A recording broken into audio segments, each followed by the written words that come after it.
Hi friends, இன்னைக்கு வீட்டு ஒர்க்கோடைய update தான் பார்க்க போறீங்க. தொடர்ந்து நீங்கள் வீடியோ ஸ்கிப் பண்ணாமல் பாருங்கள். ஆல்ரெடி நான் போன வீடியோஸ்லேயே சொல்லியிருந்தேன், வீட்டுக்குள்ளே நம்ம பெயிண்டிங் ஒர்க் ஸ்டார்ட் பண்ணியிருந்தோம்னு. பெயிண்டிங் ஒர்க் எல்லாமே வீட்டுக்குள்ளே அடிக்க வேண்டிய ஒர்க் எல்லாமே ஃபைனல் பண்ணியாச்சு.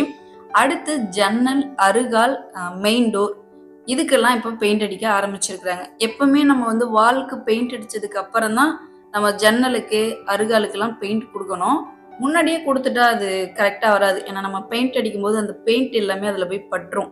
அதனால பெரிய ஒர்க்கை முடிச்சுட்டு தான் சின்ன ஒர்க்கை கடைசியா பண்ணுவாங்க. இப்போ ஜன்னலுடைய ஃப்ரேம்ல பெயிண்ட் அடிக்க ஸ்டார்ட் பண்ணியிருக்காங்க. 2 ஒர்க்கர்ஸும் சேர்ந்து இதே பெயிண்ட் தான் இன்னைக்கு அடிக்க ஆரம்பிச்சிருக்காங்க. நம்ம ஸ்மால் பெட்ரூம்ல இருந்து இப்போ ஒர்க் ஆரம்பிச்சிருக்காங்க. ஒரு ஒர்க்கர் பாத்தீங்கன்னா ஜன்னலுடைய ஃப்ரேம்ல அடிச்சிட்டு இருக்காங்க. இன்னொரு ஒர்க்கர்ஸ் பாத்தீங்கன்னா ஸ்மால் பெட்ரூமோட அருகால பாத்தீங்கன்னா இப்ப பெயிண்ட் அடிக்கிறதுக்காக எமர்ஷீட் வச்சு நல்லா கிளீன் பண்ணிட்டு இருக்காங்க. ஃபைனலா ஸ்மால் பெட்ரூம்ல அடிக்க வேண்டிய பெயிண்ட் கொடுத்தாச்சு. இதோட கலர் பாத்தீங்கன்னா ப்ரௌன் கலர் கொடுத்துருக்காங்க. ஸ்மால் பெட்ரூம்ல 2 ஜன்னல் கொடுத்துருக்கோம். 2 ஜன்னலுடைய ஃப்ரேம்க்கும் பாத்தீங்கன்னா ப்ரௌன் கலர் பெயிண்ட் கொடுத்தாச்சு. ஸோ எல்லா ரூம்க்கும், hall, kitchen, master bedroom, so எங்கெல்லாம் நம்ம வீட்டில் ஜன்னல் கொடுத்துருக்கோமோ அந்த ஜன்னல் ஃபுல்லாவே ப்ரௌன் கலர் கொடுத்துட்டு தான் அடுத்து கம்பிக்கு ஐவிரி கலர் அடிப்பாங்க. அடுத்து ஃபைனலா பாத்தீங்கன்னா அருகாலுக்குலாம் பெயிண்ட் அடிச்சு முடிச்சாச்சு. பாருங்க நீங்களே, ஸ்மால் பெட்ரூம், பூஜை ரூம், மாஸ்டர் பெட்ரூம், ஸோ அருகாலுக்கு அடிக்க வேண்டிய கோல்டன் ப்ரௌன் கொடுத்தாச்சு. நெக்ஸ்ட் மாஸ்டர் பெட்ரூம்ல கொடுத்துருக்கிற 2 ஜன்னல், ஒரு சின்ன ஜன்னல் பாத்தீங்கன்னா நம்ம கபோர்ட் பக்கத்துல பண்ணிருக்கோம்.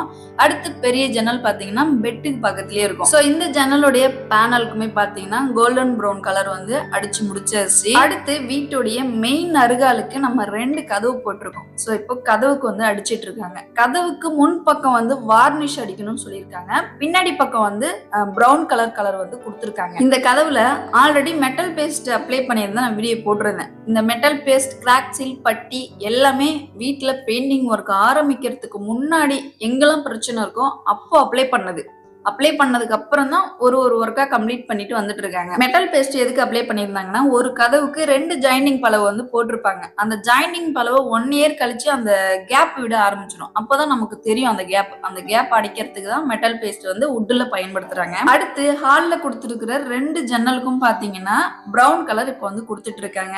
இன்னொரு ஒர்க்கர்ஸ் பாத்தீங்கன்னா நம்ம வீட்டுக்கு பின்னாடி கதவு கொடுத்துருக்கோம். ஸோ அங்கேயும் அருகால் இருக்கு. இங்க இருக்கிற கதவுக்கு ஃபர்ஸ்ட் ஐவிரி கலர் அடிச்சிட்டு இருக்காங்க. ஐவிரி கலர் அடிச்சதுக்கு அப்புறம் தான் பிரவுன் கலர் லாஸ்டா கொடுப்பாங்க.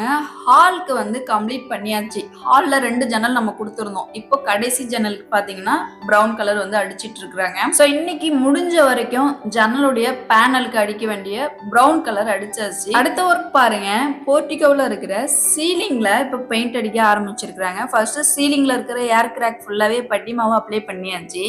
அதுக்கப்புறம் ஒயிட் சீலிங் பெயிண்ட் இப்போ கொடுத்துட்டு இருக்காங்க. பெயிண்ட் அடிக்கிறதுக்கு முன்னாடி கீழே கவர் பண்ணிட்டு தான் பெயிண்ட் அடிக்கிறாங்க. சீலிங் பெயிண்ட் எப்ப அடிச்சாலுமே அதோட பெயிண்ட் டைரக்டா பாத்தீங்கன்னா டைல்ஸ்ல பட்டுரும். ஆல்ரெடி நான் வீட்டுக்குள்ள நியூஸ் பேப்பர், கிளாத் எல்லாம் போட்டு கவர் பண்ணி தான் நான் வச்சிருந்தேன். ஸோ இப்போ வெளியில பெயிண்ட் அடிக்கிறதுக்கும் சேம் அதே போல பாத்தீங்கன்னா வீட்டுல இருந்த பழைய கிளாத் எல்லாம் போட்டு கவர் பண்ணி தான் இப்போ சீலிங்ல பெயிண்ட் அடிச்சிட்டு இருக்காங்க. வீட்டுக்கு பின்னாடி இருக்கிற 2 கதவுக்குமே பாருங்க, உள்ள இருக்கிறது ஐவிரி கலர், பார்டர்ல இருக்கிறது கோல்டன் ப்ரௌன். சூப்பரா பாத்தீங்கன்னா கலர் கொடுத்தாச்சு. ஃப்ரண்ட்லயும் கொடுத்தாச்சு, பேக்லயும் கொடுத்தாச்சு. இங்க என்ன அருகாலுக்கு கொடுக்கல. நெக்ஸ்ட் நம்ம சேஃப்டி கேட் போட்டிருக்கோம் பாத்தீங்களா, கிரில் கேட், அந்த கேட்டுக்கு இன்னும் கோல்டன் ப்ரௌன் கலர் கொடுக்கணும். அடுத்து வீட்டுக்கு முன்னாடி போர்டிகோல 2 தூண் மாதிரி நம்ம கொடுத்துருக்கோம். அதுல ஒரு தூண்ல பாத்தீங்கன்னா பெயிண்ட் எல்லாமே உறிஞ்சு விழுந்திருந்தது. அதை இப்போ தேய்ச்சி எமர்ஷீட் வச்சு கிளீன் பண்ணிட்டு இருக்காங்க. அதுல பட்டி மாவு அப்ளை பண்ண போறாங்க. அடுத்து நம்ம வீட்டுல எல்லா ஜன்னலுக்குமே உள் சைடு இருந்த ஜன்னலுடைய பேனலுக்கு கோல்டன் ப்ரௌன் கலர் கொடுத்துருந்தோம். அதே கோல்டன் ப்ரௌன் கலர் வெளிப்பக்கம் இருக்கிற ஜன்னலுடைய பேனலுக்குமே அடிக்கணும். அது இன்னும் பெண்டிங்ல இருக்கு. நெக்ஸ்ட் உள் பக்கம் இருக்கிற ஜன்னலுடைய கம்பிக்கு பாத்தீங்கன்னா இப்போ ஐவிரி கலர் கொடுத்துட்டு இருக்காங்க. நீங்களே பாருங்க, small bedroom, master bedroom, kitchen, hall, so எங்கெல்லாம் ஜன்னல் கொடுத்துருக்கோமோ எல்லா ஜன்னலுக்குமே நம்ம கம்பிக்கு ஐவிரி கலர் கொடுக்கணும். அந்த ஐவிரி கலர் உள்பக்கம் இப்ப கொடுத்துட்டு இருக்காங்க. வெளிப்பக்கம் கம்பியிலும் நம்ம அடிக்கணும். அடுத்து வீட்டுக்கு வெளிப்பக்கம் நம்ம பெயிண்ட் இன்னும் கொடுக்கவே இல்லை. சுண்ணாம்பு அடிச்சதோட தான் இருக்கு. இந்த டைம் பெயிண்ட் கொடுக்க போறோம். என்ன பிராண்ட் பெயிண்ட் கொடுக்குறோம்னு பாருங்க. 20 லிட்டர் பெயிண்ட் வாங்கிட்டு வந்தாச்சு. லைட் ப்ளூ கலர் தான் கொடுக்க போறோம். ஏஷியன் பிராண்ட்ல அல்டிமா பெயிண்ட் தான் நம்ம கொடுக்க போறோம். இந்த பெயிண்டோடைய வாரண்டி பாத்தீங்கன்னா 8 வருஷம் கொடுத்துருக்காங்க. 8 வருஷம் வரைக்கும் இந்த கலர் வந்து ஷேட் ஆகாது. ஸோ நம்ம அல்டிமா தான் வெளிப்பக்கம் கொடுக்குறோம். மொத்தம் நமக்கு 60 லிட்டர் ஆகும். இப்போ ஒரு 20 லிட்டர் வாங்கிட்டு வந்திருக்காங்க. சீலிங்ல அடிக்க வேண்டிய ஒயிட் பெயிண்ட் ஃபுல்லாவே பாத்தீங்கன்னா அடிச்சு முடிச்சாச்சு.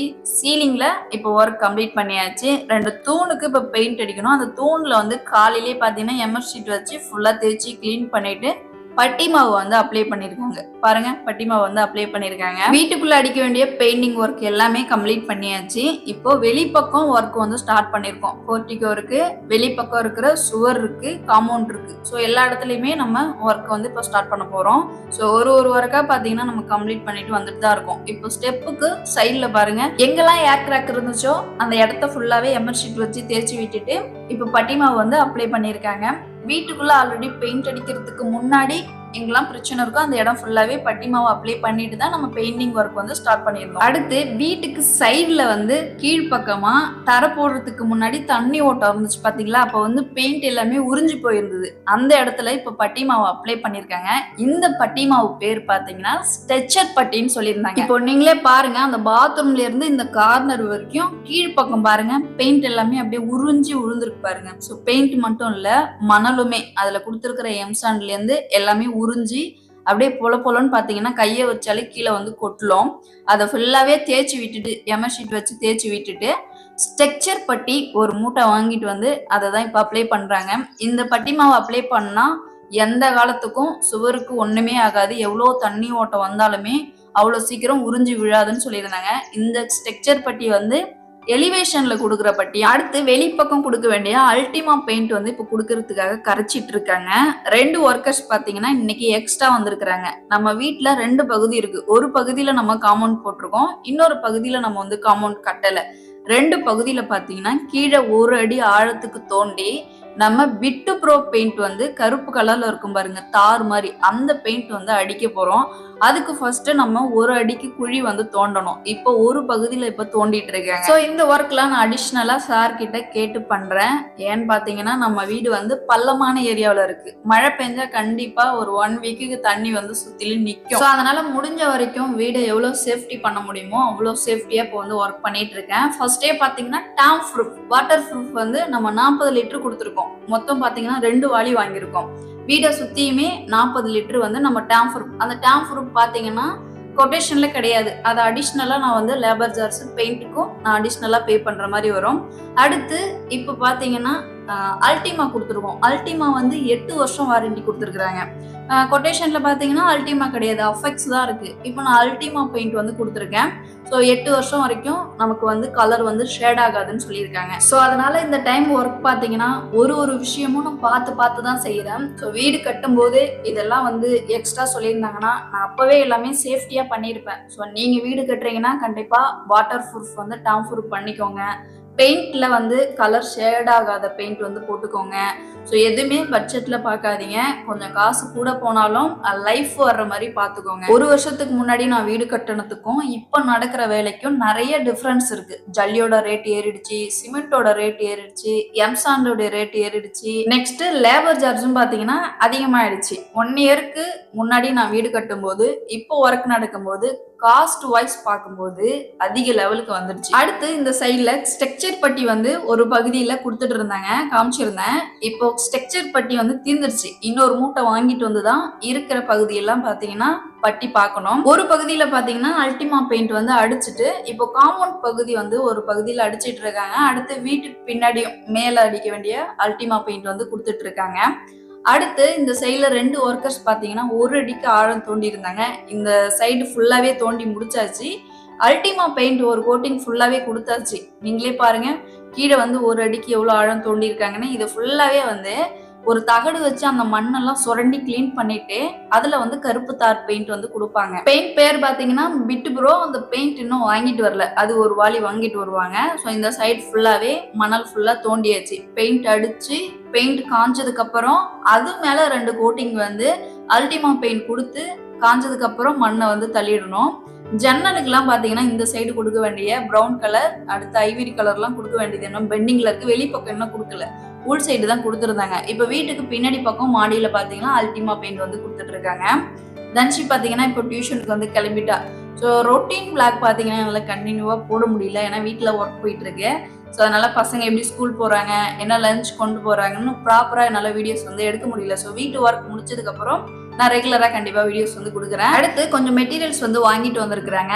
2 சைடு வந்து நம்ம ஒரு அடி ஆழம் தோன்றதுக்கு பெயிண்ட் பண்ணணும்னு சொல்லியிருந்தேன். அந்த பெயிண்ட் பார்த்தீங்கன்னா அல்ட்ராடெக்ல பிட் ப்ரோ. ஸோ இதுதான் கருப்பு கலர்ல தார் மாதிரி இருக்கும். இந்த பெயிண்ட் தான் அது. ஒரு வாளி வாங்கிட்டு வந்திருக்காங்க. அடுத்து அல்டிமா ஒரு 20 லிட்டர் ஒரு வாளி வந்திருக்கு. நெக்ஸ்ட் ஸ்ட்ரக்சர் பட்டி ஒரு மூட்டை வந்திருக்கு பாருங்க. ஸோ இது உள்ள பார்த்தீங்கன்னா லிக்விடாவே இருக்கு. நம்ம தண்ணி ஆட் பண்ணவே தேவையில்லை. அந்த ஸ்ட்ரக்சர் பட்டி வந்து நம்ம சோறுல அப்ளை பண்ணா எப்பவுமே அந்த சோறுக்கு பிரச்சனையே வராது. இப்போ இன்னொரு மூட்டை வந்துருச்சு. இந்த மூட்டையை வச்சு இருக்கிற சொச்சத்தையும் பூசி பெயிண்ட் பண்ணிடுவாங்க. ஸோ காம்பவுண்ட் சைட் பாருங்க, நல்லா ஒரு அடி ஆழம் வந்து மண்ணு தோண்டி அழகா எடுத்துட்டாங்க. ஸோ வீட்டுடைய 2 பகுதியிலையும் பார்த்தீங்கன்னா நம்ம பிட் ப்ரோ பிளாக் பெயிண்ட் அடிக்கிறதுக்காக ஒரு அடிக்கு மண் வந்து எடுத்தாச்சு. இன்னும் வீட்டுக்கு பின்னாடி காம்பவுண்ட் பின்னாடி வந்து குழி தோண்டி மண் எடுக்க வேண்டியது இருக்கு.